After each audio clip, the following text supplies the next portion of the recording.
चालाकी पड़ोसी रह गया हैरान। धन व्यापारी की चालाकी पड़ोसी रह गया हैरान। एक छोटे से गांव में हरि नाम का एक मेहनती आदमी रहता था। हरि बहुत सीधा साधा, भोला और दिल का अच्छा इंसान था। गांव में लोग उसकी मेहनत की तारीफ तो बहुत करते थे, लेकिन बेचारे की किस्मत हमेशा उससे थोड़ी नाराज रहती थी। हरि सुबह उठते ही सबसे पहले आसमान की तरफ देखता और कहता, हे भगवान, हे भगवान, आज तो कुछ ऐसा कर देना कि शाम तक मेरी जेब में सिक्कों की आवाज आए, वरना घर जाकर फिर भाग्यवान के सवालों की बरसात शुरू हो जाएगी। इतना कहकर वो खुद ही हल्का सा हंस देता, लेकिन उसके चेहरे पर चिंता साफ दिखाई देती थी। हरि हमेशा सोचता रहता था कि किसी तरह अपना व्यापार बढ़ाए, थोड़ा पैसा कमाए और अपनी पत्नी को खुश रखे। उसके मन में बड़े बड़े सपने थे। एक दिन मेरी भी बड़ी दुकान होगी। दुकान के ऊपर मेरा नाम लिखा होगा, हरि सुपरमार्केट, और गांव वाले लाइन लगाकर सामान खरीदेंगे। लेकिन अफसोस, किस्मत जैसे हर बार उसके सपनों के रास्ते में केले का छिलका फेंक देती थी। हरि जो भी धंधा शुरू करता, उसका सामने वाला पड़ोसी भी वही धंधा शुरू कर देता। और सिर्फ वही नहीं, वह हर बार हरि से कम दाम में सामान बेचता था। अगर हरि 50 रुपए में बेचता तो पड़ोसी 40 में। अगर हरि 40 में बेचता तो वह 30 में। गांव वाले भी बड़े मजेदार थे। एक ग्राहक तो हंसते हुए कहता, अरे भैया, आप पहले दुकान खोलो, फिर हम सामने वाले से सस्ता ले लेंगे। यह सुनकर हरि के दिल पर जैसे चोट लग जाती। इसी वजह से हरि का हर धंधा चौपट हो जाता। एक दिन सुबह सुबह हरि घर के बाहर हाथ जोड़कर भगवान से प्रार्थना करने लगा। हे ऊपर वाले, मैं बहुत मेहनत करता हूँ, लेकिन हर बार कोई न कोई मेरा धंधा बिगाड़ देता है। अब तो आप ही कुछ कर सकते हो, वरना एक दिन ऐसा आएगा कि मैं बेचने जाऊंगा और खुद ही खरीद कर वापस आ जाऊंगा। उसकी पत्नी पास में खड़ी सब सुन रही थी।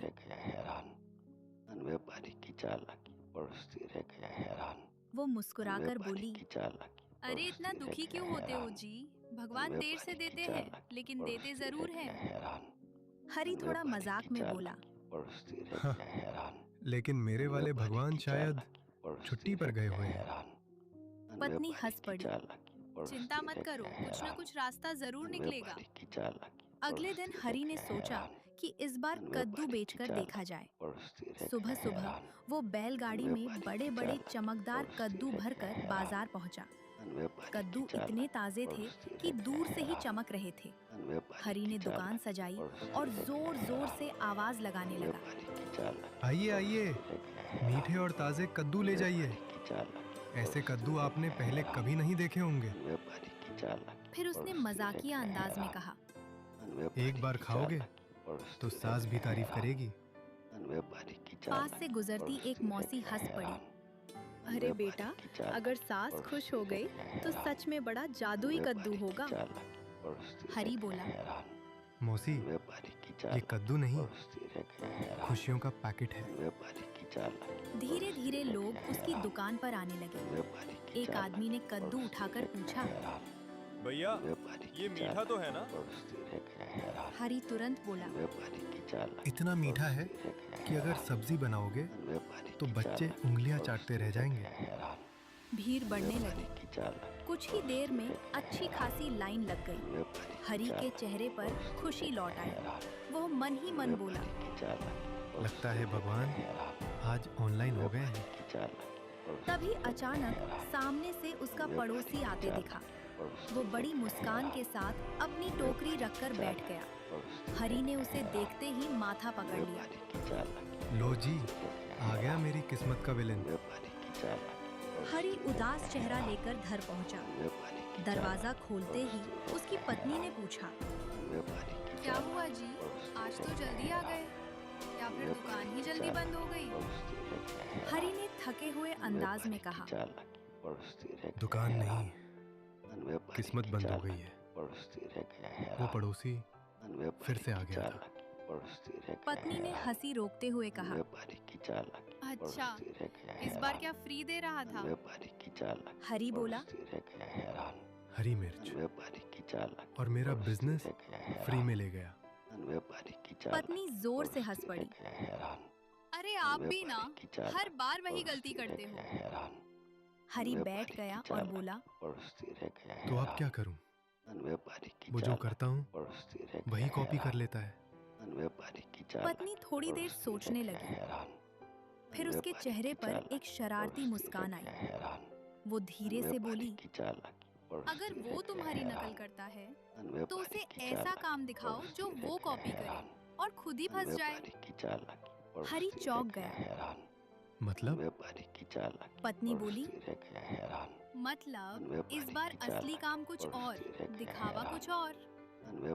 हरी की आंखें चमक उठी। ओहो, भाग्यवान, आज तो तुमने दिमाग की बिजली जला दी। अगले दिन से हरी अपने घर की छत पर काम शुरू कर देता है। गांव वाले आपस में बातें करने लगे। लगता है हरी अब छत पर दुकान खोलेगा। दूसरा बोला, या फिर बादलों को बेचने का प्लान है। कुछ दिनों में छत पर बड़ा सा घेरा बन जाता है। पत्नी धीरे से पूछती है, इतनी सारी बकरियां छत पर? हरी मुस्कुराता है। असली गेम अब शुरू होगा। उधर पड़ोसी खिड़की से झांक रहा था।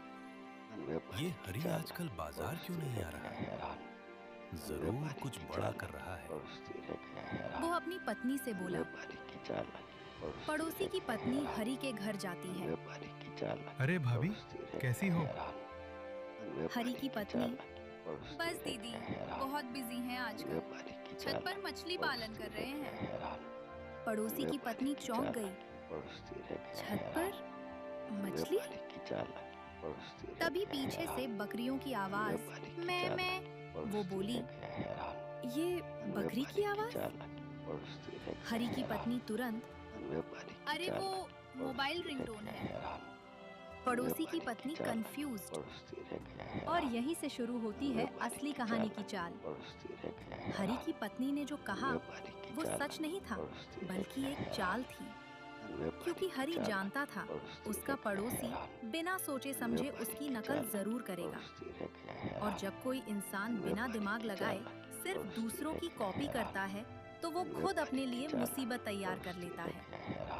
अब आगे क्या होगा? क्या पड़ोसी सच में छत पर मछली पालेगा? क्या वो हरी की चाल में फंस जाएगा? या इस बार कुछ अलग होगा?